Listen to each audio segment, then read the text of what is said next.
to you and to the artists to talk about their process. I'm just here to facilitate. So, what's up, Kayla? Oh, my name is Kayla Williams, and I'm a senior.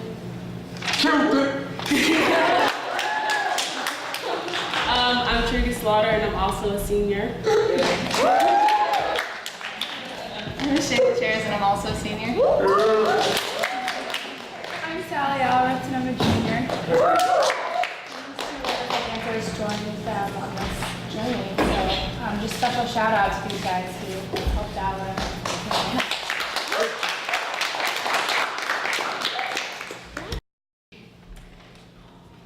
Questions time?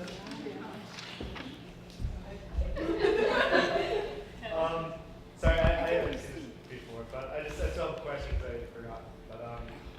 But with your spoken word dance, sorry, this is for Trinity. What inspired you to dance to spoken word? And also, I recognize it was your voice, but where did you get that? Did you write it yourself? No. At the beginning, I wanted to give credit to the artist because she's really amazing, and I actually didn't plan on doing spoken word at all until I heard the poem and was like, sorry, this is it. Sorry, music, but what she had to say, I felt like, and hopefully you guys felt it too, was so powerful and just so inspiring, and like it just encompassed everything that I imagined my piece to be, and it like gave me all these ideas so quickly. And you know, like when something just works, you have to do it no matter what. That was that spoken word piece for me. And I wasn't like, I was actually looking for a song because that was the only song I did not have. Like everything else was set in stone weeks ahead of time. And I was like, I have to find something that talks about a mother who loses her son to police brutality or something like that. And I was looking for songs, and this poem came up. And I don't know if it's by the grace of the universe, by God, whatever you believe in, whatever I believe in, I don't even know. But it was there, and I felt like if it was there for me when I'm looking for a song and the spoken word just came up and I wasn't looking for spoken word, and it spoke to me so clearly, like it had to be used. There was no way that it couldn't be used.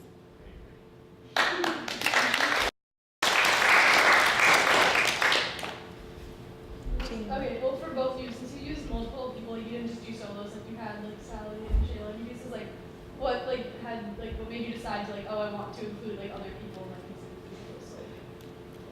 piece? Originally when I did my works in progress, I danced all of my pieces solo.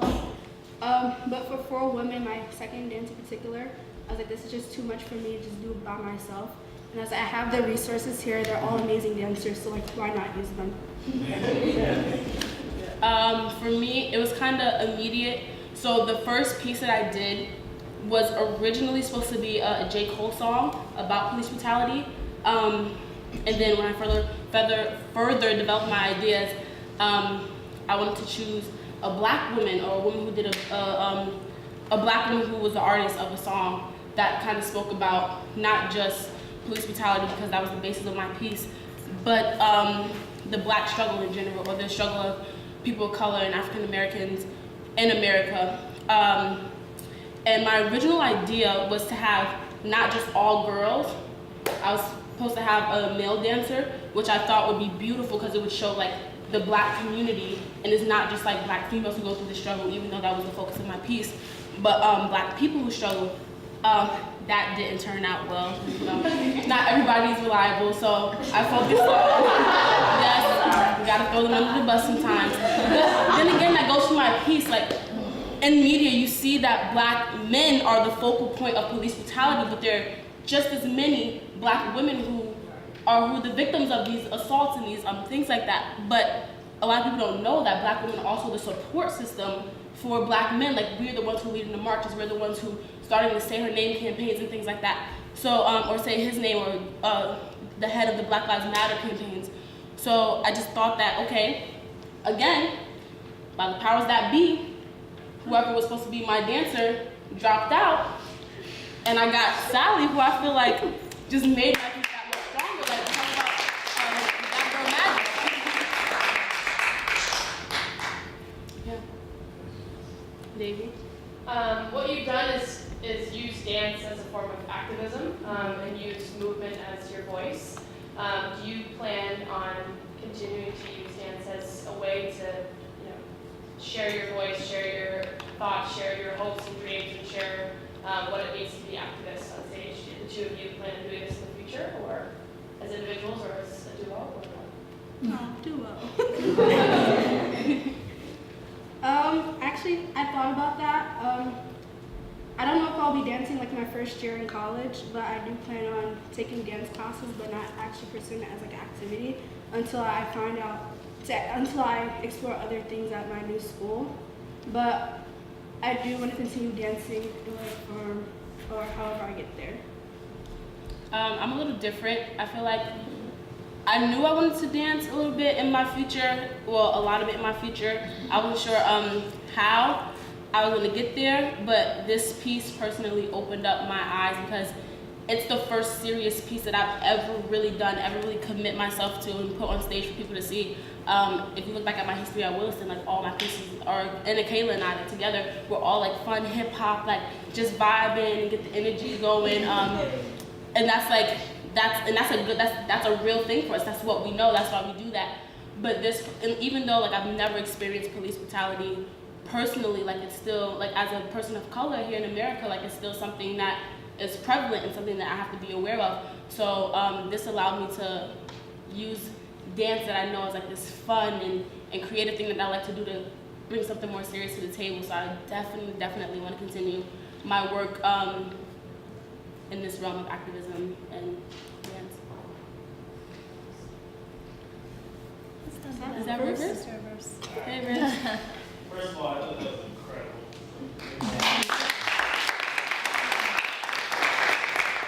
So it was clear that like a lot of thought went behind each piece and everything. Could you talk about something you learned through the process of putting this together?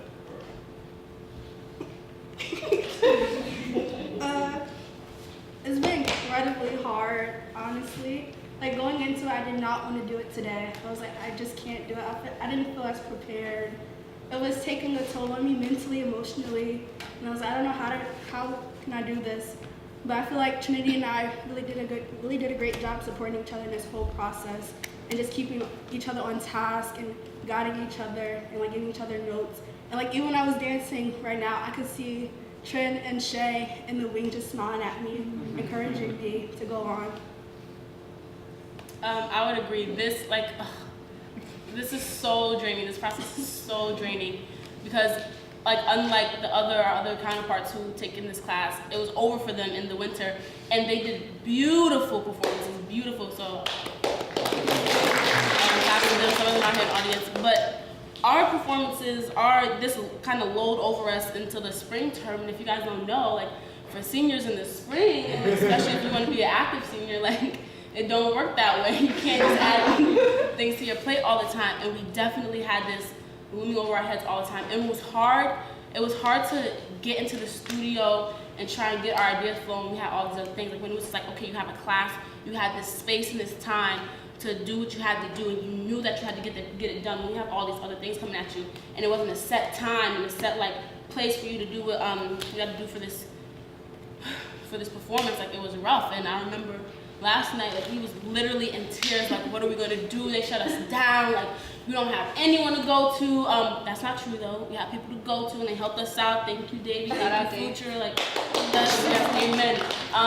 And even today, like we were struggling. Like Kayla said, we was like, I don't know, I don't feel prepared. But we looked at each other and we was like, you know what? What can we do? We put in all this work beforehand, and these pieces do mean a lot to us. I hope that it means a lot to you. And there's just, like we said, there's no way that we can't, even if we were like not choreographed, barely costumed, we probably would have came on stage and did what we had to do because these pieces are so important and we felt like they had to be shared with the world. Even like Sally and Shay, like they learned it in probably like span of like 45 minutes. No, I'd say about 2 hours. Well, I'd say about 2 hours. But like this, Don't sell yourself short.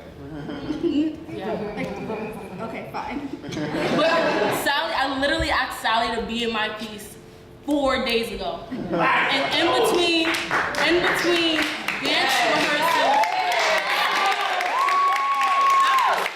Sally is a day student, and Sally came here last night, and Sally stayed And Shay, from 8, and Shay too, but like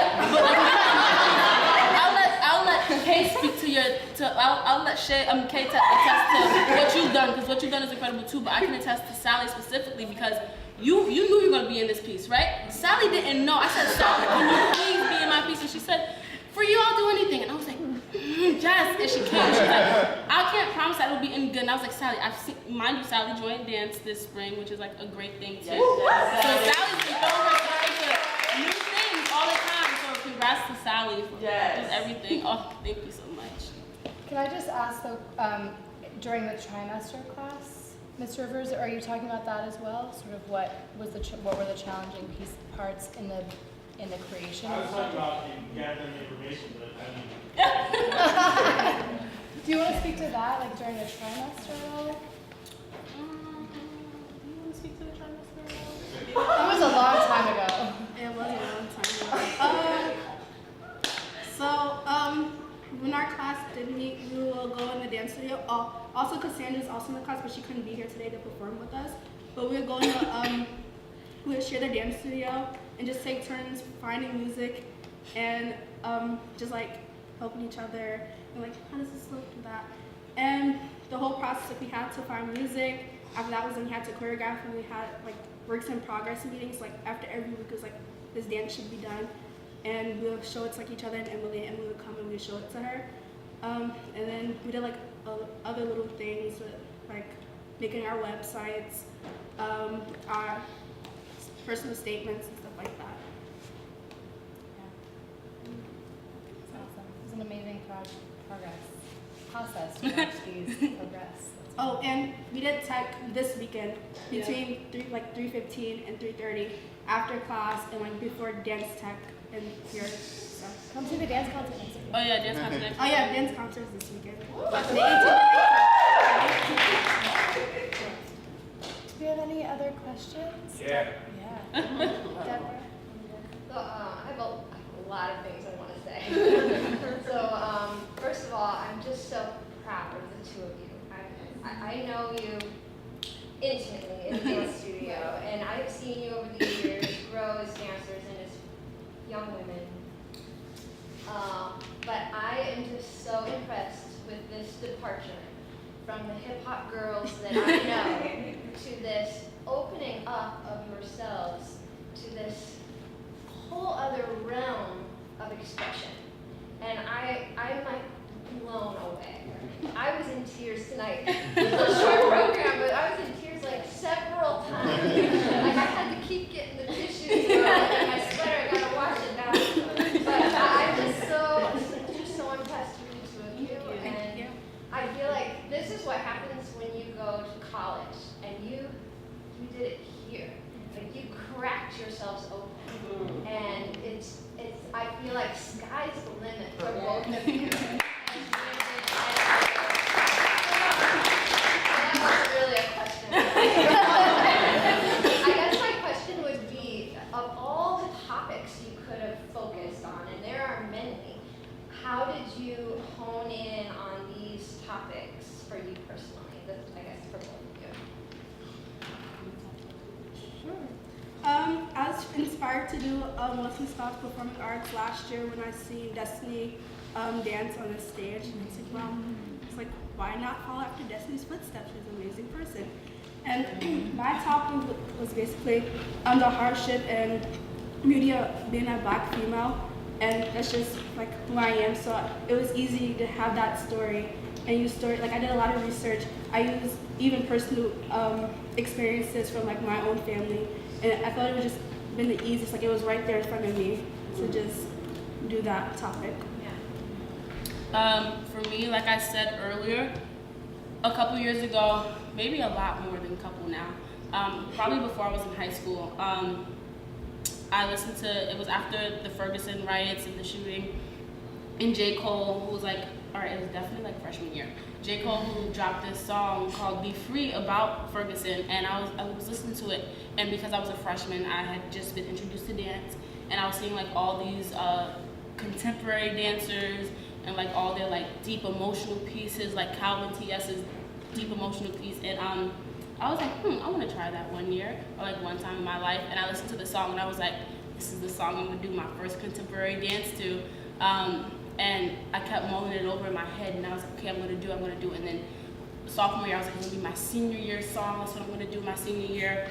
And then I found out Williston Scholars Performing Arts was an opportunity, and I took it and I was like, this is gonna be the song I'm gonna do. This is it. Like, so I took that, and it ended up growing into something more than just a dance about police brutality.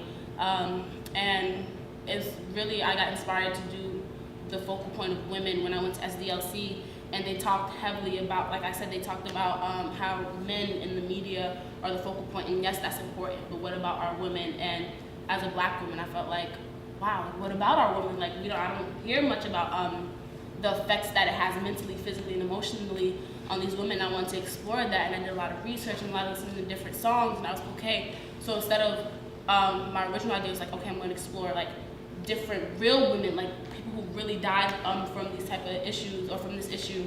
And then I was like, no, I'm going to make up my own, like try and actually put myself in those positions and see how would I react, how would I feel, how would I be, like what would I say if I were these women in these predicaments. So that's how it came about for me. Could you tell us, for those people who may not know what SDLC is? Oh, it's a Student Diversity Leadership Conference, and it happens every year in December-ish, right, baby? And they choose a couple students a year to take, and at this diversity conference, like you learn a lot about yourself as a person within the community that you're in. They're all private school students, most of them students of color. So if you're a student of color and you are definitely like the type of person to speak out and be an advocate, then that's the place for you. And if you're just an advocate in general, then that's the place for you. Definitely because it favors more towards the students of color. Then it focuses a lot on how you use your voice and how you, like things that you learn to use your voice. And for some of us, dance, to use our voice to dance and express ourselves. So I think we maybe just have time for one or two more questions. Just like to say, so overwhelmed and proud. Of course, you know, my daughter since the day she was born, never expected nothing less than greatness. But to watch them come, when I say them, her and Kayla, remembering them as freshmen here, and they were like so not fish out of water. Like they got right in and got to work, and to watch the development of these young girls become women right in front of my eyes, like, and to see the expression that they delivered tonight, like you left it all out on the floor, and I'm so thankful. You know, I'm so proud. I'm so expecting to see nothing but greatness from you guys. So my question,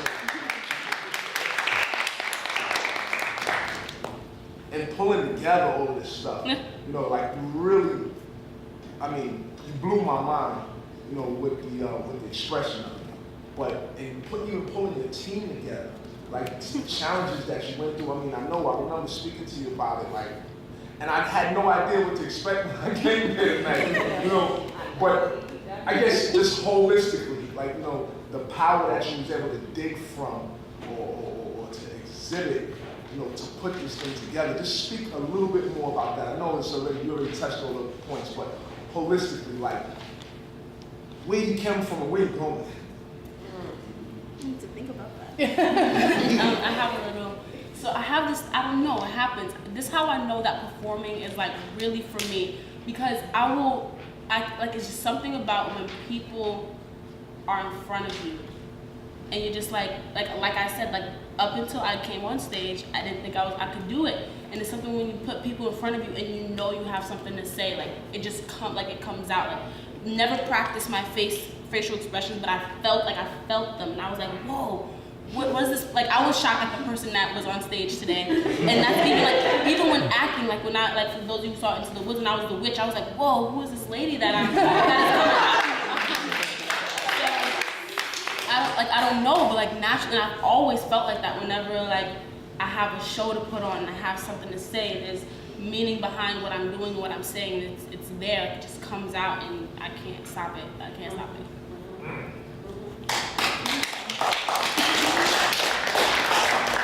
I'll just say like the support of everyone coming out tonight definitely motivated me to do this, because I was like, it's just, at that point it's not about me, it's about all of you guys. So I had to step out of that, and it's like, I have something to say and need to share it with someone so all you can walk away with something. And yeah.